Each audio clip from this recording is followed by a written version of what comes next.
Let's go. Game time. The standard is the standard. That's our motto. That's our creed. All right, everybody, welcome to the Better Baby Daddy podcast. I am one of your co-hosts, John Latchman.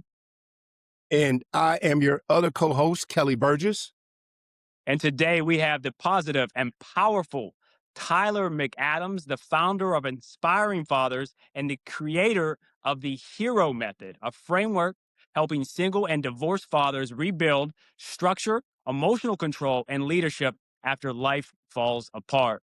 Tyler uses his own rebuilding story to help fathers stop drifting and become the stable leader their kids need. Tyler, welcome to the show. And why are you on the Better Baby Daddy podcast? Well, guys, thank you for having me. I'm grateful to be here, and thank you for the great intro. I appreciate that as well. I am on the podcast to spread the message to single divorced fathers that everything's okay after life if you put the work in, right? And I think after divorce or separation or whatever, that's one. But two is also just to inspire fathers out there, right? And to inspire fathers to show up for their kids. I think it's important that that message gets repeated and repeated, because I know a lot of fathers originally when I started this journey, where I've seen a lot of fathers that don't show up for their kids. They leave their kids um, alone, really, and just kind of don't think it's a value to them because it's just so hard to deal with an ex, or or they're not present enough in their kids, and they just think providing is all they need to be. And it's really important to show up for your kids in a lot of ways. So kind of twofold there on that answer, but I love what you guys' mission's about. I love that you guys are pushing out content about fatherhood and obviously the growth of that. And I think there's not enough men out there that are pushing this out. And I think the more, the merrier. So I'm grateful to be on this. Well, thank you so much for joining us. Truly appreciate it as well. So the feeling is definitely mutual, sir. Um, Quick question. Could you just describe a little bit of your story? Like how did Tyler get to today? How did Tyler get to today? So I'll take you back on the story. Obviously, I'm a single father as of now. I'm a divorced father as of 4 years ago now. We split in 2022, but before that, I was married for 10 years. I married my high school sweetheart at the time, and we had 3 kids together.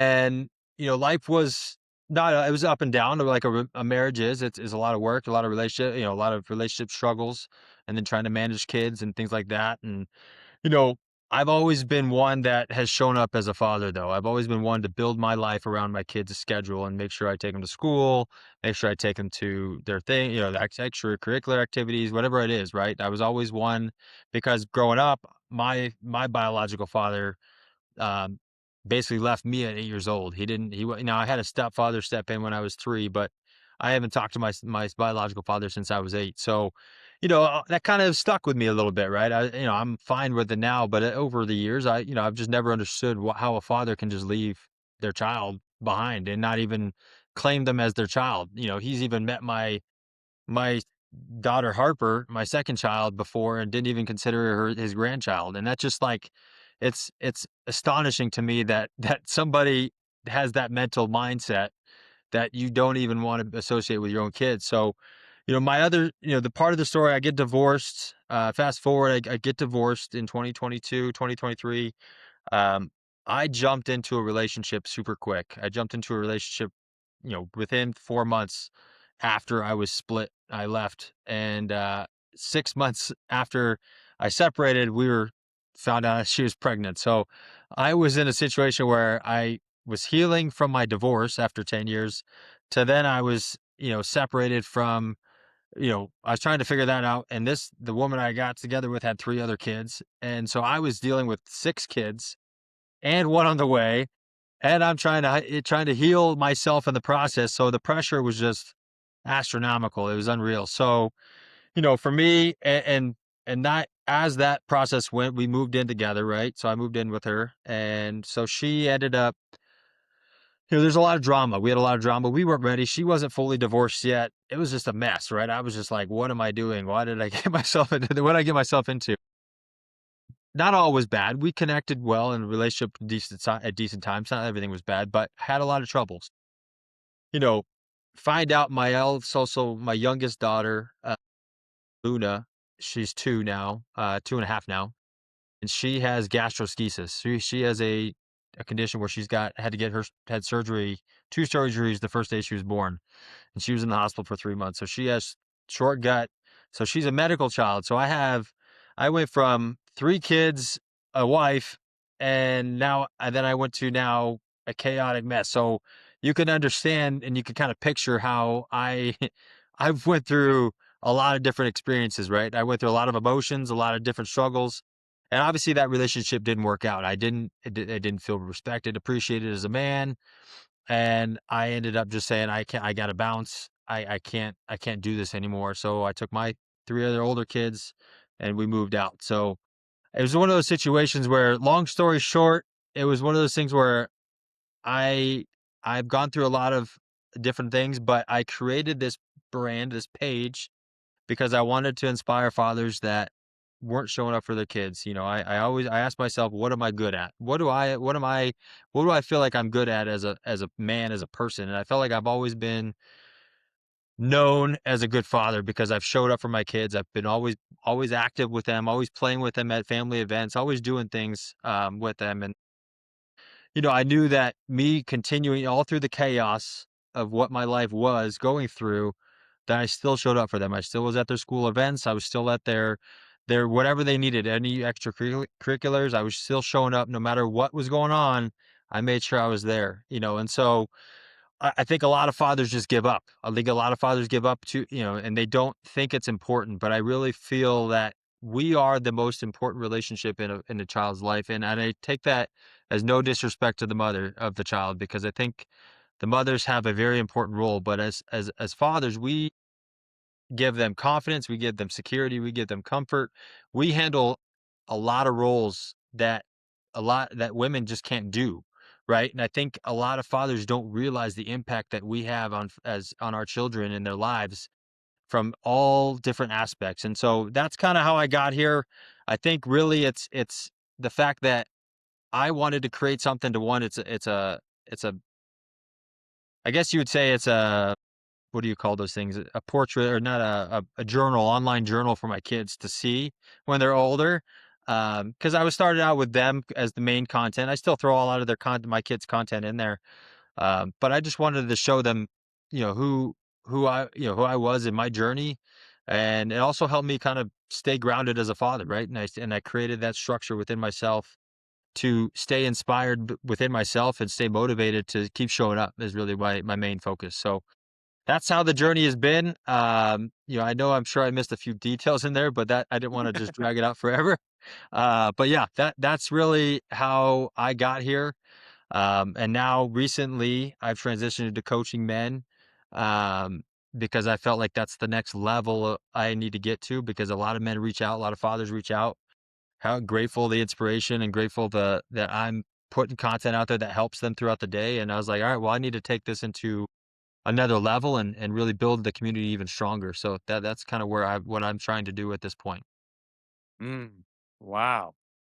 Woof. B, you got something for him. No, It's man. been a First of journey, all, man. man. It's been a Hey, journey. no, no. It's been a Hey, journey. when you were talking about, well, first of all, just appreciate your openness and vulnerability. Yeah. You didn't have to share all that. But it is important for men to hear that, man, you can come back from wherever you are and still, like John and I said, you can make the next best dad move. Yeah. Um, so I can relate to your situation. Now, I think John and I both pointed to ourselves when hey, we're not even fully sunsetting a marriage, right? Yeah. 10 years. And it's not like, we were together a couple of years and maybe there was a kid, 10 years, 3 kids, like that is a lot of investment. So Oh yeah. we're putting that to bed, grieving that, but then we're like, yo, I got these needs and I just need a solid place to land. And so it's easy. And we tell men it's easy to pull that next relationship forward when you have not done all you need to do internally. And then you're stacking the pressure of that on Hmm. top of something that's, you still got to do some introspection on. And then you have a baby that has Yeah. needs and it's just pancake after pancake after pancake. Right. Um, and we started this platform because we wanted to help dudes not have to learn the lessons that way. But Yeah. there's something to be said for, hey, let me wake myself up. I'm in this spot. What's the next thing I can do? So, man, I applaud you for just doing the work and then putting a platform together that helps other people. Now, Yeah. my question, Yeah, go for ahead. I'm sure. sorry. I'll add this before you ask the question, Yeah. and I think a lot of men, just to take that little one more detail of that story of when I first got divorced, I was sitting in I had a rental property at the time because I do real estate as well. I had an Airbnb that I was staying in for a couple weeks, and it was one of those situations where I was emotional. I felt lonely. I felt lost. I was like, "Where the heck am I going?" And you get that feeling like, "What am I going to do?" And it transition.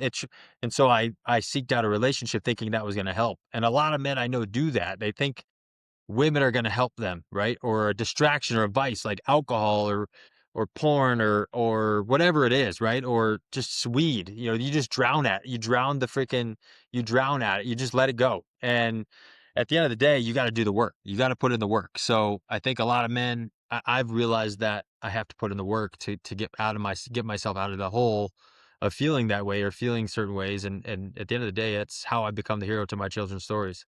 Man, it's beautiful. So the question we have, you talk to a couple of guys in a similar situation where, you have that internal work you got to do as a man, but then you Hmm. also got these kids, right? That are adjusting to the new Yeah. reality and the instability that's been injected. How did you work in those parallel worlds well? Like what helped you do the work you had to do as a man? And then, hey, I got kids at three different ages and I gotta make sure Yeah. they're good. Like, how'd you tackle that? Um, I didn't change myself as a father, I wouldn't say. I didn't change as a father. I was still present. I was still playing and yeah, they saw me emotional at times, right? They saw me upset and frustrated, but myself, I never took it out on them. I kept myself grounded around them as best I can and kept just doing the things. I put the work into my kids. Yes, when I didn't have them, obviously I was searching at the time. I was searching for a relationship. I was searching to not be lonely instead of putting in the work myself. I will admit that at the beginning.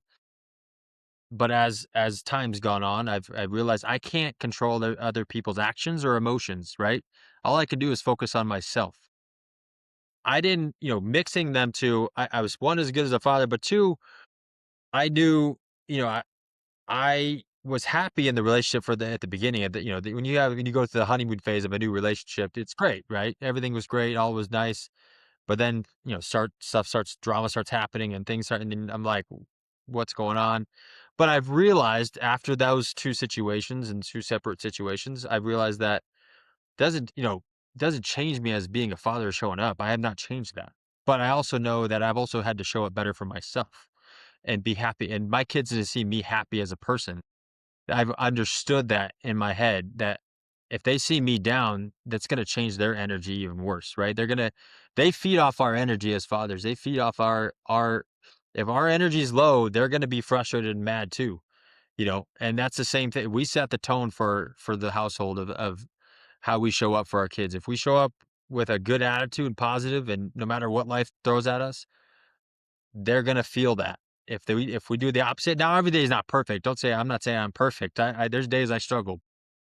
If we try to show up as best we can every day, but it's been tough. It hasn't always been easy. We're mixing two exes and four kids and all that other stuff. There's days where I'm like, I don't know what to do, guys. I don't know what to do. Sometimes I'm just like, I can't be there at two places at one time sometimes. But I try. At least I communicate I I talk to my kids and openly communicate with them on every issue I can. So I make sure that they know and they're aware because communication is the key through all this. All this is you have to communicate. If you just don't show up and not give them an answer, that's where the repair is going to have to happen because then you're just going to sit and they're going to regret you or they're going to resent you. They're gonna hate you down the road, most likely. They're not gonna have a good relationship with you. So it's just really just trying to communicate in different areas. That's it, man. I want to dive into something that we all have experiences with, and that is navigating the world between two ex-wives or two BMs or one BM and an ex-wife. That world, man, I remember getting from this side and then from this side and then right here. And I'm like, yo, And because you're sometimes, a lot of times, it's the same day they both attack you. That's for sure.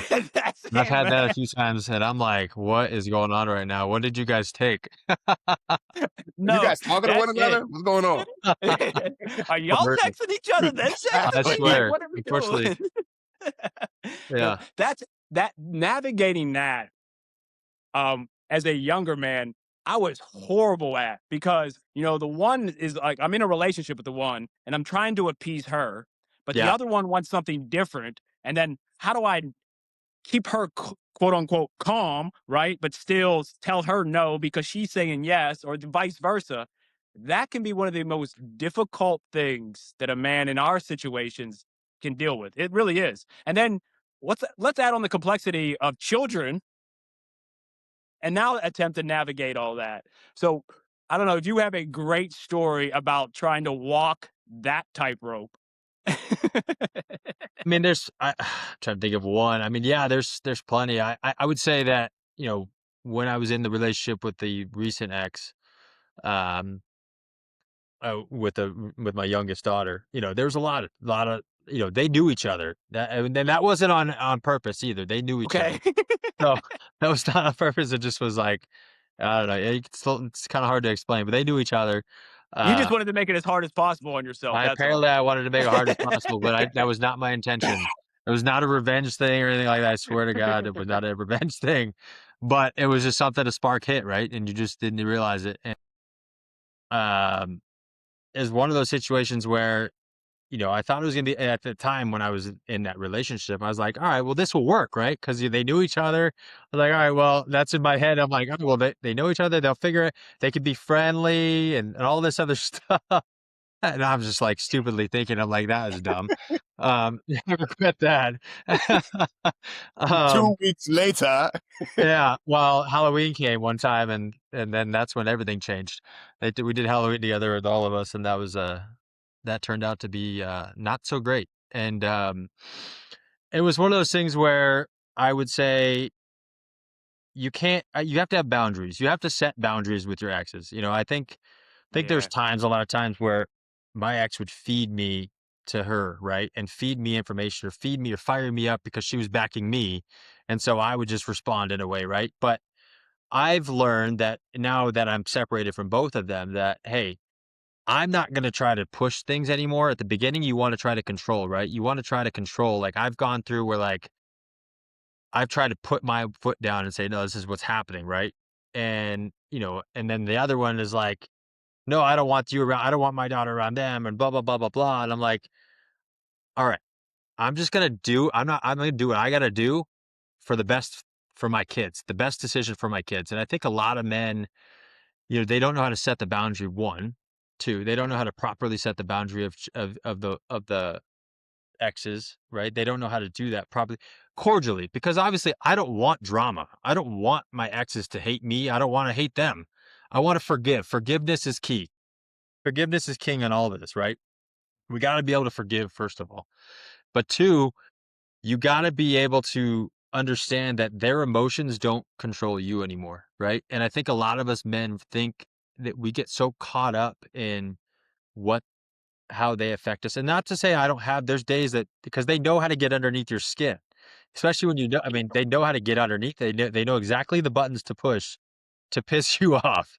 And there's been days where they've both pissed me off. I'm like, oh my gosh, what am I going to do? And I just wanted to and so I'll just go to the gym and work out. But, Hey. you just go to the gym, you just go run it out, walk it out, push yourself somewhere to go push some weights, whatever it is, but don't react. You got to learn not to react. It's hard. And it took me a while to understand that is like, you just keep a simple, okay, or simple response. And that's all you need to do. You don't need to dive into a wormhole where you're just Mhm. gonna just freaking open up all the past problems that you've had with that partner, with that person, and it's just never gonna get anywhere. It's just gonna ruin your energy. It's gonna ruin your day. And I think a lot of men, the women, I think men too, but women seek drama. Okay, women seek the drama. They want they want you to be thinking about them. They want you to feel the pain, whatever the situation that happened, whether they cheated on you or whether they said something, they did something, whatever it is, or vice versa. They want that connection. They want that fuel for them, right? Because it's more things for them. So you just got to not react. You can't react. But there's been stories where you gotta be logical, and I've had to tell them straight, or, they've said some things, and I've just said, "You know what? Screw" I just said, "Fuck it. I don't care. Screw you." Like, I'm not gonna go like, and I'm not that kinda guy. I really am not, but, like, you say Yeah. something really rude to me, I'm gonna just say, "That's messed up." Like, that's not right. But, a lot of situations where I've heard a lot of men that, "Oh, I hate my ex, she's so tough," and all these things, and I'm like, you gotta you gotta take a step back and respect where you're at, and you gotta do Hmm. what's for you in the moment and not react. Take a deep breath, relax a minute, don't respond immediately. A lot of women, you're so used to responding to that person so quickly because that's your habit, right? But you got to break out of that. And I think you got it's hard to go through it, but there are days where I'm just like my head is spinning around in circles where I'll just set my phone down and I'm just like I'm not going to even talk. I'm not going to even respond. I will not say a word to them because it doesn't fit my energy, and Yeah. that's something I had to deal with. But yeah, mixing. Another thing that I wanted to bring up, and and I don't know if your thoughts on this question, but another thing that I was thinking about is when they get into a lot of men struggle when their ex-partner gets into another relationship with somebody else, right? And I would say this, because my ex-wife, she jumped into a relationship immediately. Like she was with a guy day one after I left the house. And so um that was hard for me. I was extremely like, what in the world? Like, are you serious? You move on that quick? Now, Hmm. granted, there's some other things prior to that. That's why I split from her. But um, so it wasn't unexpected, but that's it was a lot of pain, right? It's a lot of pain, a lot of anger because you're like, we had a 10-year marriage and you're just like, see ya, I'm going on to the next guy. But, Hmm. there's a lot of drama. And when you have kids involved, you worry, right? You worry a lot about who the guy is, who Hmm. or vice versa. She worries about the man, the woman that's around their kids. So I would say that was a struggle for me, understanding because the guy I did not get along well with, and I struggled, and because Hmm. he didn't like me for whatever reason, he didn't like me, and that created a lot of friction between my new girlfriend at the time and my ex. There was a lot of drama. So yeah, Yeah. men struggle with that, but at the same time, you got to realize that you can't control their reactions, and you can't react to them either. You got to just let it be and trust that you're the father, you're the man, and you just make sure that there's nothing foul play going on either side, right? And that's the biggest thing. Yeah. I agree with you 100% right there. That part right there is just being logical as much as possible and like not suppressing the emotions, but like, all right, here's my emotions. I'm gonna take these with me and I'm gonna deal with them in another moment when it's more Yeah. appropriate to deal with those emotions. I want to jump on to something that you had said, where she seemed to move so fast Hmm. compared to how even you moved. And a lot of the research says that women move on much quicker from a broken relationship than men move on. But that's very nuanced. And the reasons that it's so nuanced is because women leave mentally, emotionally before we ever do. Yeah. So I've seen that. wi- Yeah. women might leave month 9, but the relationship doesn't end till month 14, right? But mentally and emotionally, they have already left the relationship. Yeah. So, you know, I don't know if that played a role in your specific situation or not. I'm not asking you to explain that 100%, but if you want to dive into that, you can as well, if you felt that. Oh yeah, 100%. Our relationship was not great. We were trying to do counseling at the time with my ex-wife and I. It was not, you know, there's a lot of ups and downs, I'd say, throughout that relationship. At the end of the day, man, I've reflected on it and I've journaled about it and I've written about it that it's on me, because I let that happen to myself, right? I ended up letting that happen to myself, and I think women do move on quickly because they can emotionally disconnect from the man a lot faster. We have the heart of we want it to work. We do whatever it takes to make it work, right? We want to make happen because we don't want to go through that situation of we want our woman. We want the woman that we fell in love with. We want that person and we want to and we're also fixers. We feel like we could fix the Mm, relationship. We could fix the situation. We can do that. And a lot of women I don't feel like they when they don't feel secure in the relationship, when they don't feel safe with the man or the safe with the and the security of like they don't feel like appreciated or acknowledged or whatever their reasoning is, right? There's a lot of women that have different reasons, but if they don't have that sense of self within them and they just don't think that it's going to work, they do mentally check out. And we're just trying to catch up. We're trying to catch up and show them, but at the end of the day, we can't fix that. We can't. And when we finally realize it, us men are logical. We're, it's that, the waffle versus spaghetti, right? Have you seen that book before?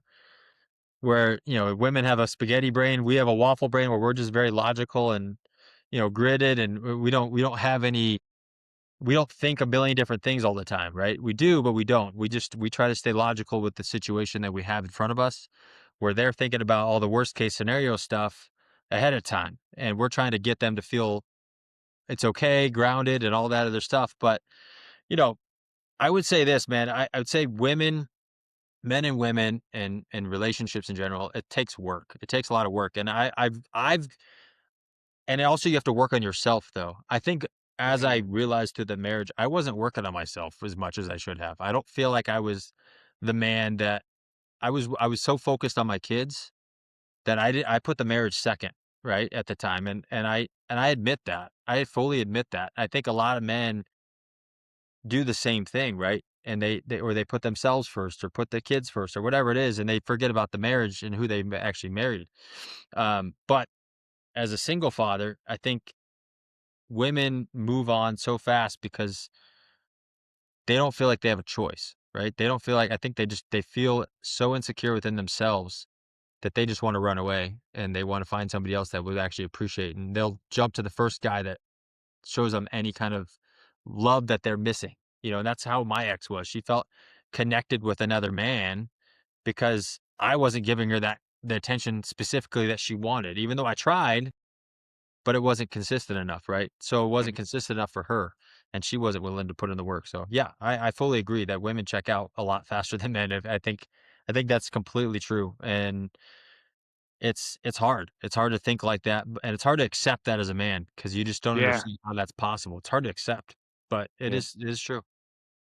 Yeah, man. Once they're done, they're done. And then when it catches up to you, I remember, John and I we talked about our stories, and I've been divorced twice. So I'm in my third marriage, Okay. um, and final marriage. And so with the second marriage, I like that. like a Third lot and of second, final. third final, like second ones that were started before you either inappropriately or before you did the repair work from the first one. They're generally not going to last. And so it was a rocky relationship. And I remember trying to salvage it. Like you said, man, this isn't going to work because I knew about the pain from the first divorce. I knew Yeah. about the collateral damage with my kids. And I said, it is not going to happen on my watch again. Yeah. And we were going through counseling. And at first it was the two of us the first couple of times. And then it was just me. And then it was just me for a year. And then several years after that, we got divorced. And I remember going back to the counselor and she said, I'm glad that you finally discovered that that was the reality of your relationship because it was that was the reality when you walked in, whatever, 3 years ago. You were just the last one to discover that you were really divorced already. And Wow. she just had to, like a good counselor will, they just let you kind of come to that discovery on your own. But it is hard. It's hard to come to realization that, man, that lady's moved on. Yeah. Um, So, man, I mean, we got to have you on for a second show for first of all, because there's a lot of layers, with those layers, it's real. And we put the There's a lot platform, of layers to my story, man. There yeah, is. yeah. And our stories are common, there's some common themes. And what John and I want to do is like, let a young cat who's in his 20s on the front end of this say, hey, these are things you should consider that, hey, you're dissatisfied with this lady. At some point, you're going to be dealing with her and another dude with your kids. Sit with that now while it's calm. Mhm. That's And not when you're in the parking lot of Giant Food doing an exchange on a Saturday and you're 15 minutes late and the dude is in your face because you held him and your lady up. Like, let's yeah, pull that forward. man, Um, that's it's hard to think it, about. isn't it? It's hard to think about it when the relationship breakup is fresh, but the Yeah, reality is you're going to face that 3, 4, maybe 5 years down the road. You're going to face it. yeah. So let's talk about some things now. Let's talk about the kids a little bit, man. And how did you? One thing John and I talk about is like when the relationship blows up, there's this blast radius that affects a lot of things, Sure. friendships, work.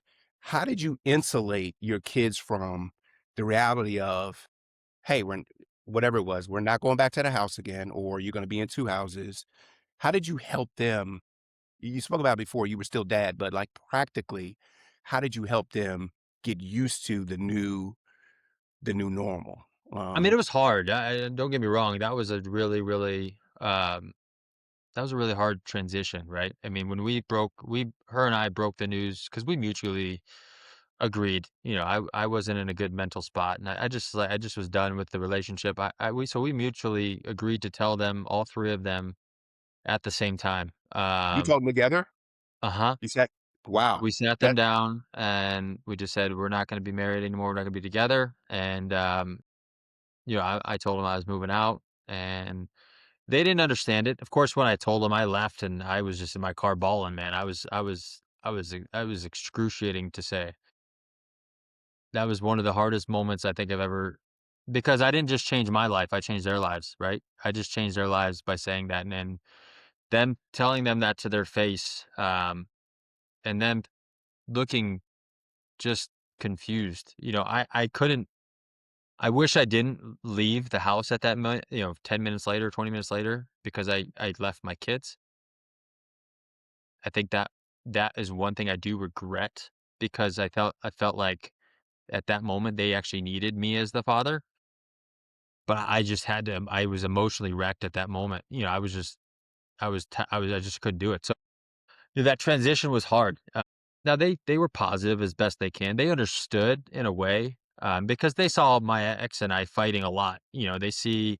They saw us arguing a lot. They say that we just were not on good terms, and so they kind of weren't, I guess, surprised, but um, they were confused. They asked a lot of questions. What happened? And I wasn't, I'm not going to put that on them. I'm not going to say what exactly happened. Um, but I would say, 6 months at the end of the year, I took him to Disneyland. I told him I was going to take him to Disneyland. I took him to Disneyland. Um, you know, I, I I think that moment it's really, you just have to be even more present as a father. Like you have to up it like times 10 because Mhm. like you got to distract their mind from asking and wondering what happened with their parents and why they're not together anymore. I think that's a lot of what I did was I just, as soon as I had them in my, when I was able to have them at my time, I made sure I was going to be in their presence as best I could. So that's one thing that the transition phase is just really, you got to show up more than you did, and then you just got to communicate and say I'm sorry, and just try to repair whatever needs to be repaired. Be open to them communicating whatever they have on their feelings. I made sure that they answered all their questions as best I could without putting my ex down, because I wasn't going to do that. That was not a situation that I wanted to put them on their heads and their hearts, because that just doesn't suit anybody. I don't want them to hate their mom or vice versa. So we mutually agreed to not do that type of stuff. Um, and so that transition was a one thing where I wouldn't say it was smooth, but it wasn't awful. It wasn't an awful transition. I was kind of like, where am I moving to? I had to figure out where I was going to live, first of all. Um, so I was kind of hopping around a little bit in the beginning, and then I found a place. I bought a place to buy, afterwards, and we settled in and everything was fine. But a lot of fathers just, you don't know where you're going to go. You feel lost. A lot of men they get pulled in a different direction. They don't know where to go and how to settle, but you got to find a way to settle yourself, but also communicate with your kids. That's the yeah, best way to transition. well done. They say that's the best way to do it. The way you and your ex did it is it's never going to be easy. It's always going to be one of the worst conversations you're going to have, right? Oh yeah. Because but doing it together when the kids can hear it from both of you simultaneously, it removes a lot of the mystery because they're hearing it at the same time, you know. So Yeah. kudos, however you came to that decision. I mean, I mean, yeah, most people don't do that. it was it was tough. It was tough. I'll just say that it was a lot of weight, and um, not a fun time at the moment, but it was one of those things that, yeah, I do appreciate that we did do together, and they didn't find out in any other way, or find out that another man is in the relationship and then realize where's dad type of stuff. Like, because I know that happens too. You kind of lose. There's all kinds of. I'm sure there's a million different ways it happens. I try not to ingrain myself in that. I guess I should figure out how it happens sometimes. But I know a lot of men just up and leave, don't say a word. A lot of women do the same thing, and it's important to communicate. It's important to communicate in any which way possible. Yeah, it's Mm. one of the heaviest days in your kid's life, and they're Yeah, owed that. It is. fully agree. Yeah, and I even asked them to this day. I will say though, they don't even remember a lot of it, because I've asked my kids Interesting. like, "Hey, like, do you remember why we split, or do you remember like your mom jumping into the relationship like right after um I left?" And they're like, "No, I don't remember that at all." I'm like, "Okay, that's good. That's great. I'm glad you don't. I'm glad that's not a core memory." The But kids. I just am curious. Especially, I just as my oldest really, but they don't. They don't. They forgot about it. I'm like, all right, that's a good thing, because I don't. It is. That's not something you want. No, not You at don't want all. the details of that type of stuff jump at It, those specifics. I Yeah. think God just kind of protects kids' minds sometimes. Yeah, I remember telling my kids with the Yeah. second one at a restaurant, local restaurant, and I'm Okay. rehearsing what I'm going to say, and I tell them, and then they're like, "Can we have the pancakes on the?" It's like, Like, guys, I yo, just told you this, and you don't care. What the heck? That's hey. You know what, man? That's not a bad way to do it, though. I'll say. I mean, at least you got something to distract them with, right? You had some pancakes there it for is. There you go. 'em. Process. Kelly and I like to talk about, you have to be a shield. You're protecting your child from, some instability you're feeling emotionally, Sure. from the instability that the environment is now experiencing. But you also have to be a sword, right? You have to carry the sword in the other hand. And that sword is used to fight off those bad habits or those poor routines or actions or that mindset that got you in that situation to begin with, right? Like you spoke a lot about accountability here, and we're big believers in accountability. Even with both of my significantly failed relationships, I can look back and be like, I should have did this. I should have did this was on me. I can own that right here. Yeah. Um, but speaking specifically to being that sword in those situations, what were the things that you did for yourself mentally and emotionally? I know you said a little bit about journaling, but what other things really helped you navigate that mentally and emotionally? Well, see, before that so the thing, I guess the thing that was different for me, was prior to the divorce and prior to that situation, I was on a mission personally to grow. I was doing reading books all the time. I was journaling all the time. I was on a mission to take our family to the next level at that time, right? I was already doing the habits that I wanted to implement for myself and actually model for my kids, right? Mhm. Because before that I wasn't doing those things consistently. So I was really trying to push that, reading the good personal development books, listen to podcasts. I'd get up at 4 in the morning, go to the gym, take the dogs out. We had 4 dogs. I walked all 4 dogs every morning while I listened to the podcast. So like I did those things prior to all this happening. So a lot of men don't do that, right? A lot of fathers just drift through life. They drift and they think that's it. That's all that matters. But, I would say afterwards, I still kept the consistency of that, especially when I didn't have the kids, of taking the dogs out and getting my morning started right. Um, Now through the second situation of my second ex, like that completely threw a whole lot of loops in there, because there was a whole another situation on top of that, right? That was a whole other layer of things but I still kept the consistency. So I've been trying to, I try to stay consistency where I have my routine in the mornings go forward. Like that hasn't stopped. And my kids know that. I get up early and I go to the gym and I do all these things and I make sure that routine stays still. So those are my habits. Like I have to get, if I do those in the morning, my day's a lot better. If I don't and I miss it, there's a big problem. If I don't know what I'm doing the next day, the day before, then that's where you get yourself in a bad position because then you're just wandering throughout the day. You're getting distracted with your phone, with different media, social media things, or you just don't know where you're going. Right? You don't have a direction. Well, I would say I always try to. Journaling is a big thing for me. I was always journaling a lot. I always try to write it out of your head. Creating something purposeful, man. Like you got to have a purpose that you're going after. And I know it's hard to say that when you're going through the moment, but I've always had you got to dust yourself off and just keep going after and finding your purpose and finding the positives out of it and having gratitude, living through your faith. Um, at the time of divorce, I wasn't a big church guy. I wasn't a big religious guy. But as I've gone through, my recent ex, ex baby mama, she got me into church and I've actually enjoyed getting more into the faith of that and learning a little bit more of that. So like I don't go all the time, I'm not super religious, but I believe the higher power and I believe that we should have faith in each other and faith in situations and gratitude. There's a lot of stories in that. So those are some things that you gotta have movement. You gotta move your body. If you don't move your body, your brain just starts overthinking. You just getting in your head and then you're thinking about your exes and you're thinking about all these things and your kids and it's just never good. So you got to move your body one and you got to journal, write it out, read positive, listen to positive things, feed your brain good, hearty things and eat well. If you don't eat Yeah. well, you're going to be, if you start eating chips and Cheetos and all this shit, that's what you're going to get out of your day, right? You're just never going to feel good. So I try to eat well as best I can. I'm not perfect at it, but I try to put that emphasis to stay consistent and maintain myself in the sense of that. That's kind of how I was doing. So yeah, that's to answer your question. Long story, long-winded answer, but that's what I do. No, that's great, man.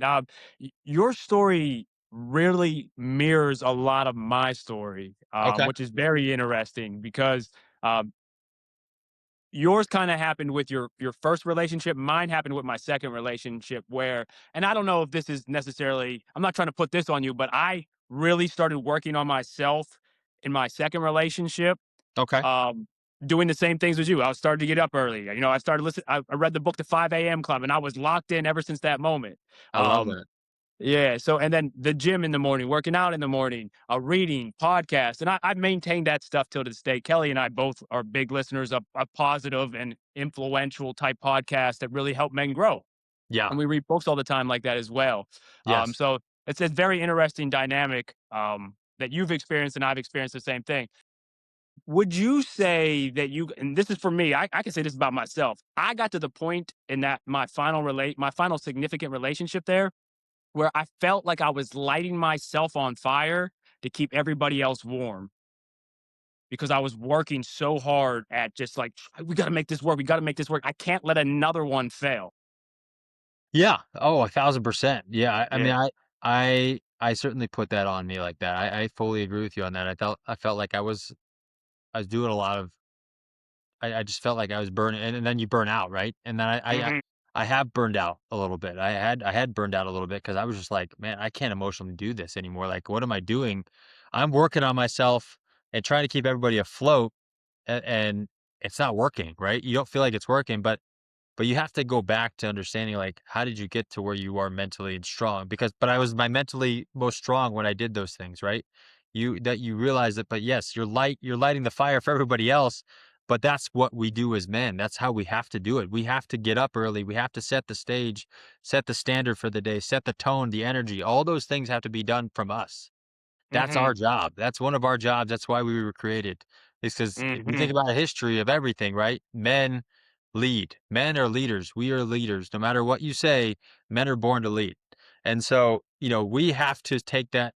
and take that on our shoulders, and whatever freaking comes around, and whatever, if women don't want to be with us, whatever it is, you can't you can't control that, but all you can do is control your own self and be the strongest version of you, no matter what happens in your life around you. You have to try to continue to be that, and you have to get up and you have to fight through the pains and through because there's days I don't want to do any of that stuff. There's a lot of days I don't want to do any of that. Like there's days I don't want to read. There's days you have to push yourself through it, and there's days that you just have to just, nope, you're doing it. You're doing it. I don't want to go to the gym. Okay, no, you're going to go. And if you don't go to the gym, you got to make up for it somehow, some way.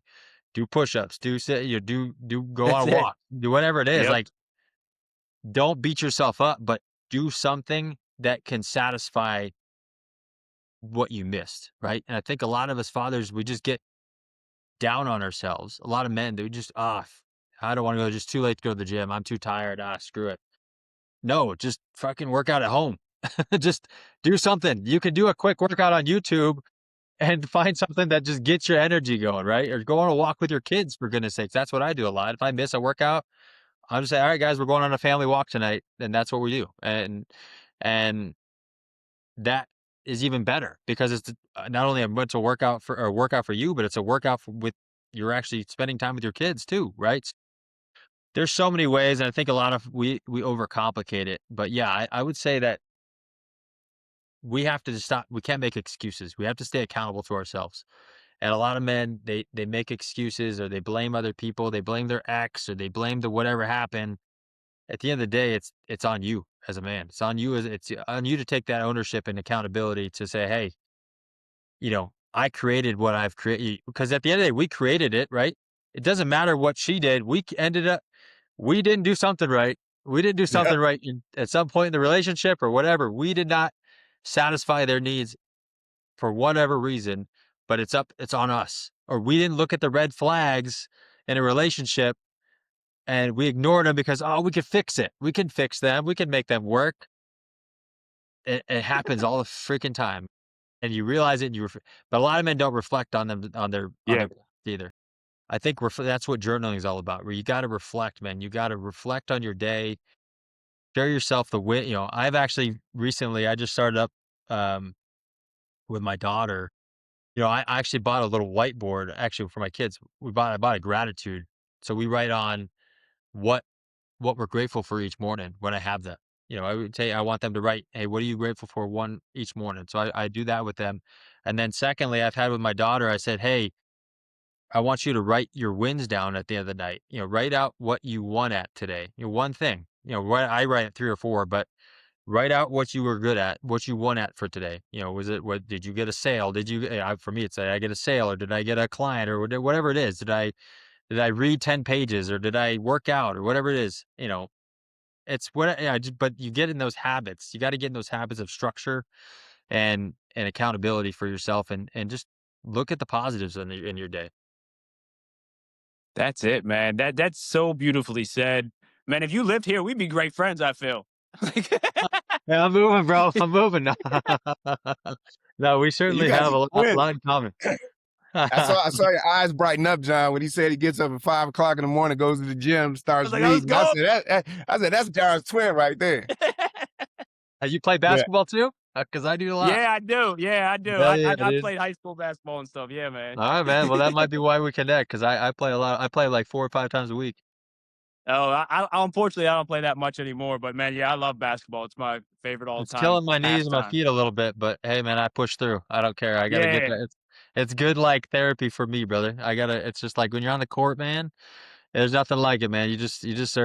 Everything goes away at that moment. You're just focused on put the ball in the hoop, and I really, it really is something that I enjoy doing. So I definitely, I literally journaled about that exact concept not so long ago. Like from the time I was like 10, 11, 12, being on the court by myself and just shooting around takes yeah, me to a different universe.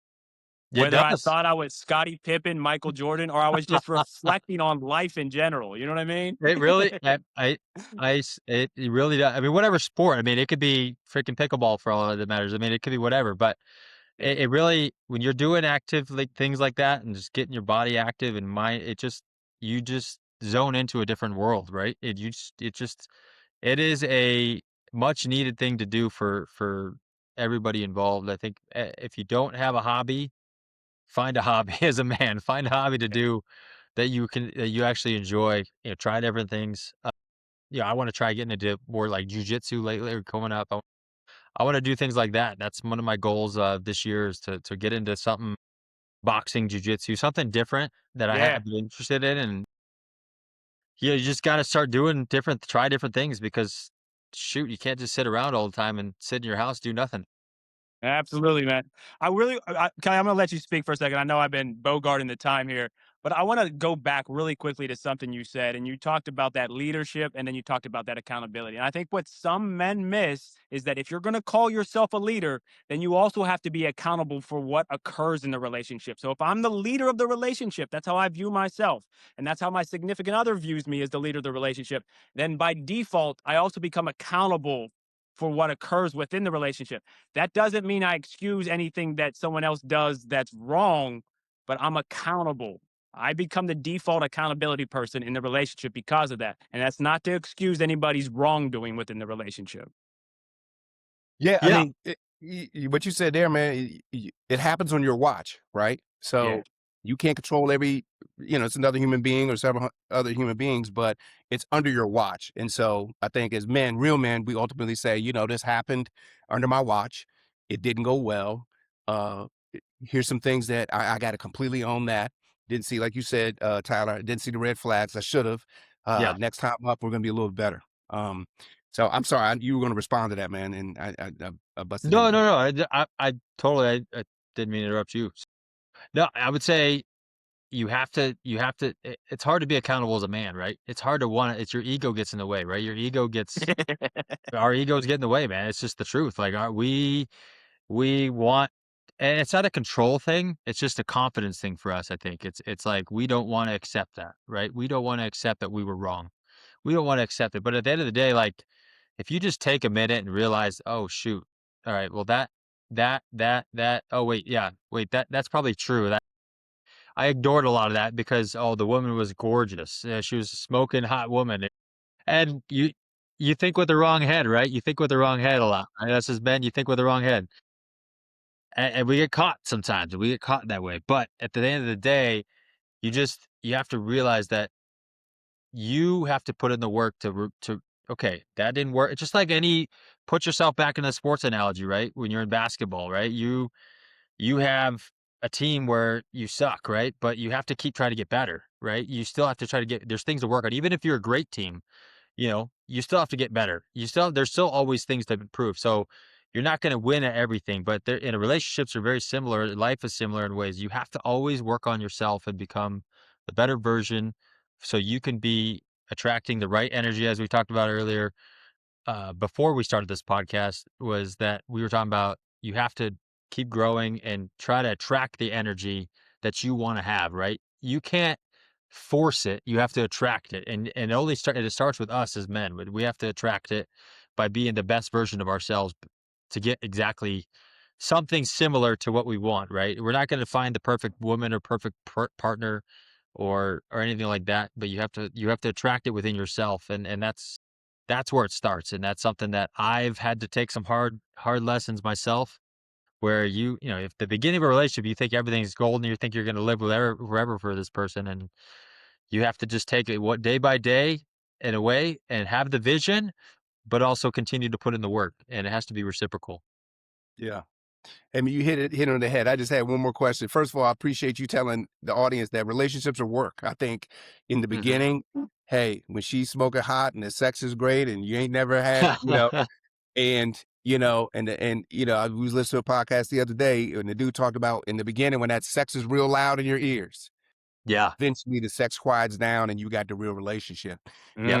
and you got to That is work. so true. So, um, one last thing, you hit on the five pillars that we talk about with men, physical fitness, mental, emotional fitness, spiritual fitness, financial, and we didn't touch on finances, but the other thing is we're firm believers of, man, you can't go on this journey alone.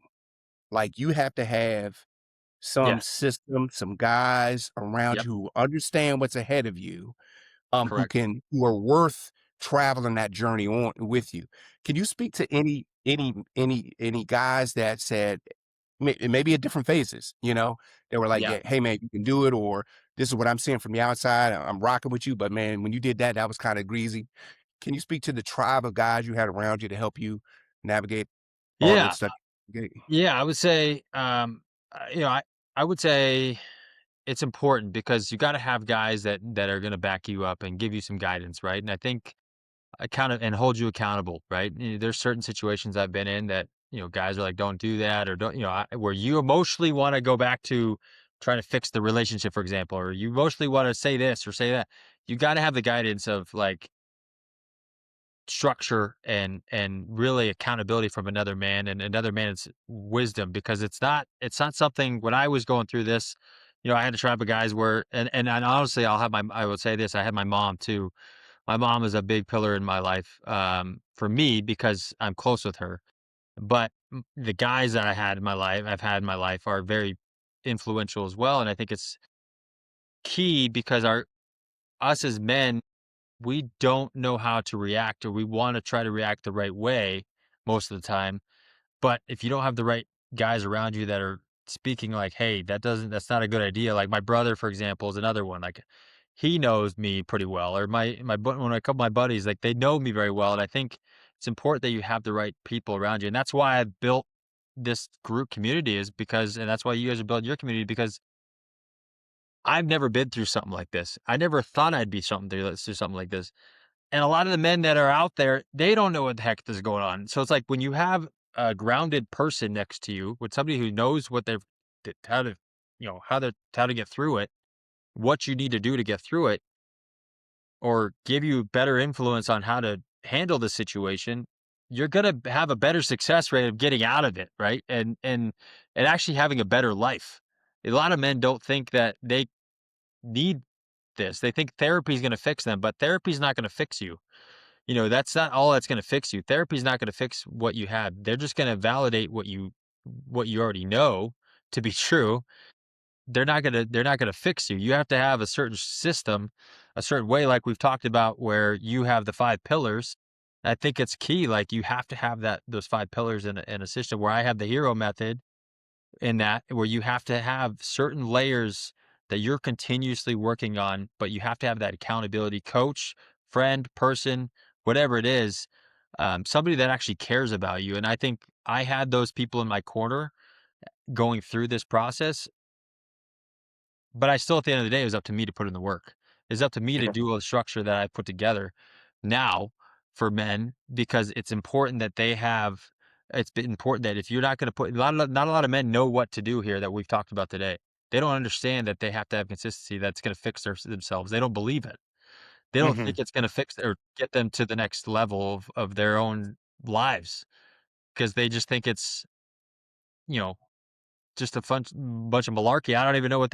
I don't know all the reasons, but they just Hmm. think it's just a false advertisement. But in reality, you have to have people that know how to get you. Just like leading the horse to the well type of thing. That old saying, right? It's like you can lead a horse, but you can't force him to drink the water, right? But you have to have that accountability partner. You have to have that somebody in your corner, and somebody who knows what the heck they're doing, and knows that what you're dealing with emotionally and spiritually. Hey, I couldn't have said it better myself, man. It really is about having the right dudes around you, because the right dudes will guide you in the right direction, and they'll keep it real with you. Like, Yeah. yo, you are effing up right now. Yeah. Like, right? And Yeah. but on the flip side, the wrong dudes be like, yeah, keep going, keep doing that stupid stuff. Yeah, and a lot of those guys are in there and they don't have good lives either. If you look up and you see the 5, that's the 5 people around you, that's who you're gonna be. You're gonna be the 6th one. That's so Yeah. true. And I've experienced that personally. Like, I've realized, okay, well, I surrounded myself with a lot of different people that were not good for me and good for Mhm. and I tried forcing recent ex's relationship. I tried forcing that back together because I wanted to do it for my kids, but it just wasn't a good influence on me, and it put a lot of hurt on me because I wanted to do what's best for my kids, but it wasn't. So Mhm. you can't force things. You have to surround yourself with better people continuously, constantly. Get into brotherhoods, get into fatherhood, groups, get into different things, get a coach, get a friend, whatever it is. You just have to focus on doing the work. Stop putting it off, stop avoiding it. If you want your life to improve, that's how you're going to improve it. Man, I think that's a perfect place right there to start wrapping this thing up. That was Let's so do it. well said. Um, Tyler, they can find you at Inspiring Fathers on Instagram. Is that correct? Yeah, that's where my primary content is at this time. But yes, you could do that, or you could email me at inspiringfathers@gmail.com. But I'm primarily on Instagram. That's where they can find me. Okay. And then your coaching method is called the Hero Method, but that's an acronym. Is that correct? Yeah, so the acronym stands for heal your past, establish your structure and foundation, regulate your emotions, and then own the leadership, own your mission. So you gotta take those are 4 layers of it. It's simple. It's broken down to those 16-week course that I put together, and it really promotes a lot of structure and accountability throughout it. And that's the coaching method I've put together um as of now. So it's really powerful, man.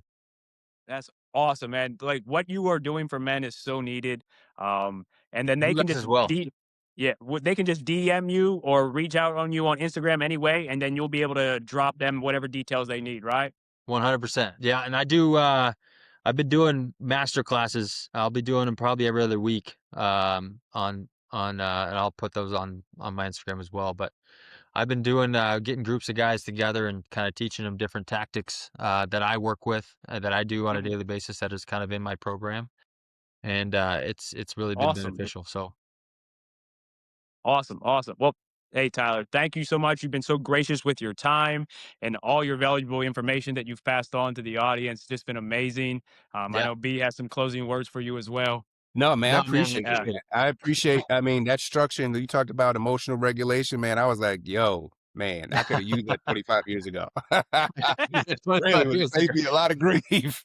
Yeah, I mean, it's really a matter of time, right? You look how much time you wasted in that sense, right? And self-doubt and depression and frustration and all these things that you never know where you could have been in life ahead of time, right? But I mean, granted, you get it through it, but at the same time, you lost a lot of time getting through it. So, Yeah, Yeah. yeah. Well, appreciate it, man. You're gonna save guys from time, money, and going to some dark places, man. When you don't have that structure and that accountability, you talk to guys, you can be in a dark, dark space that damages you and your family for a long time. So, kudos to you, man. Applaud you for your work, and be praying that that just explodes. And just appreciate your time today. no, guys, I'm grateful for you guys having me on, and I hope the podcast continues growing like you said it is, and keep doing your guys' thing, and I'll be sharing more content from you guys as well. And if you guys want to collab on anything, let me know. I'm down for it. But I'm excited to be on here, guys, and I appreciate it, everything. All right. Thank you so much. Until next time, I'm John, Kelly? and that was the positive and powerful Tyler McAdams of Inspiring Fathers. Thank you, guys.